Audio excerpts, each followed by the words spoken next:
Loué soit Jésus-Christ, l'époux des âmes fidèles, racheté dans son précieux sang. Sa paix soit avec vous. La perte généralisée du sens naturel et religieux du mariage a eu pour conséquence la remise en cause des propriétés essentielles de celui-ci que sont d'abord l'unité, c'est-à-dire le fait de ne se donner qu'à une et une seule personne de sexe opposé jusqu'à la mort, et l'indissolubilité, c'est-à-dire le fait que ni les époux, ni aucune autorité ne peut dissoudre un mariage validement contracté. À côté des propriétés essentielles du mariage remises en cause, sont remises en cause aussi les finalités du mariage, qui sont, avec l'épanouissement des époux, la procréation et l'éducation des enfants. Si quelqu'un se marie en refusant d'accueillir les enfants que Dieu donnera à son union, le mariage ne peut pas être valide. Est remis aussi en cause la valeur et l'utilité de l'institution du mariage. Parallèlement à ces remises en cause, on a assisté à un développement d'unions anarchiques que sont, par exemple, le concubinage ou encore les relations homosexuelles revendiquant la dignité du mariage. C'est pourquoi il est opportun de rappeler la gravité et le caractère irremplaçable de certains principes qui sont à la base de la coexistence humaine, comme du respect de la dignité de la personne humaine.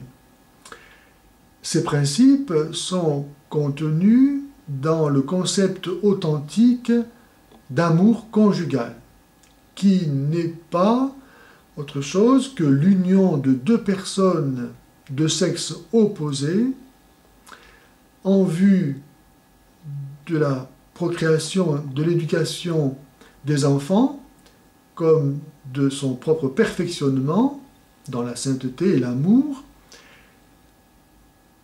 Les deux personnes, l'homme et la femme, ayant une égale dignité, distincte et complémentaire.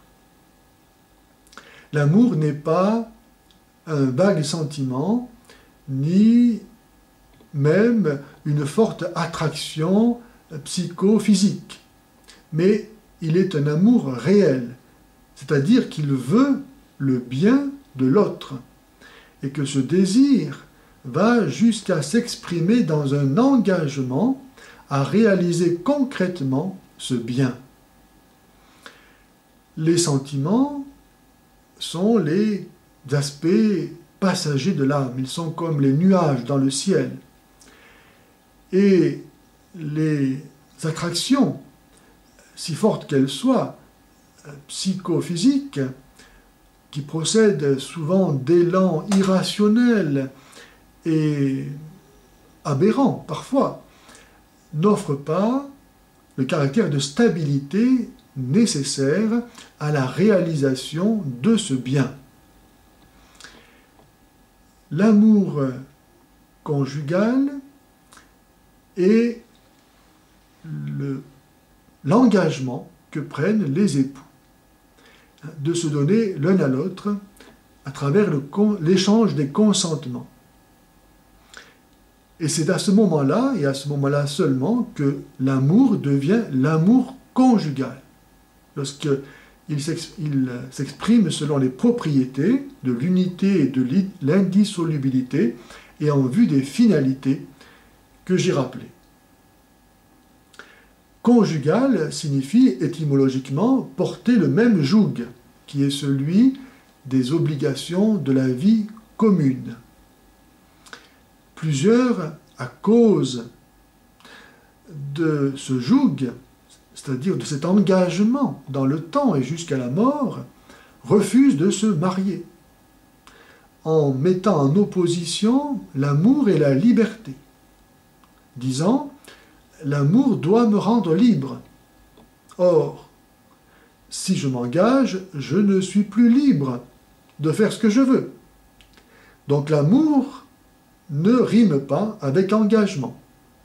Et ceux qui raisonnent ainsi ne se rendent pas compte qu'en fait, ils se mettent au même niveau que les êtres privés de liberté. Car un être qui n'a pas de liberté ne peut pas non plus s'engager.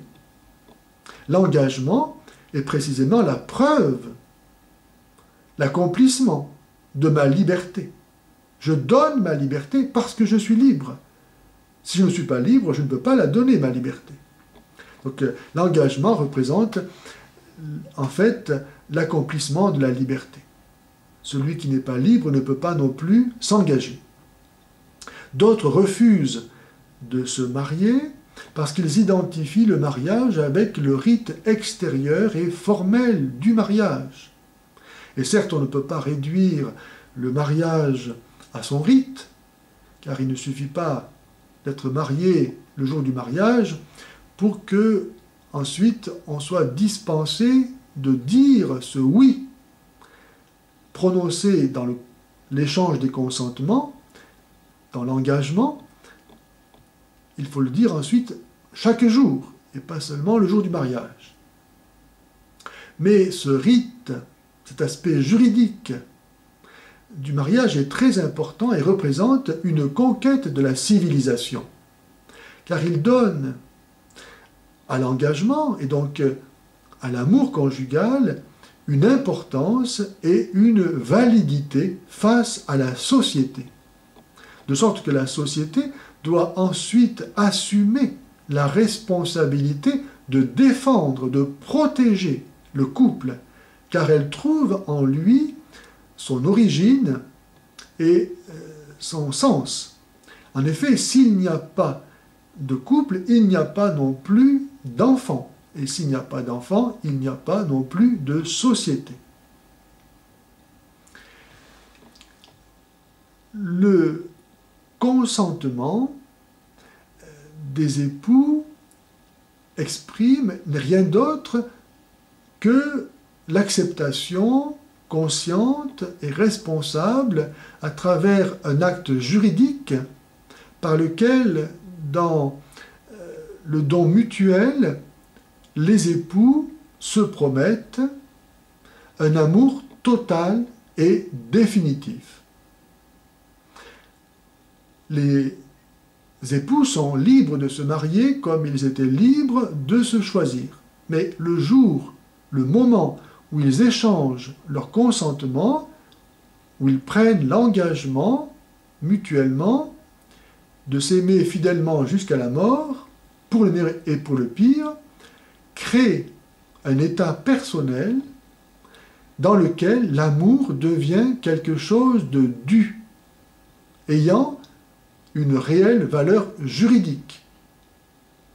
En sorte que le droit, selon sa nature et sa vocation, va pouvoir se mettre au service de l'amour pour défendre celui-ci, l'aider à accomplir sa promesse et lui garantir les conditions de sa réalisation.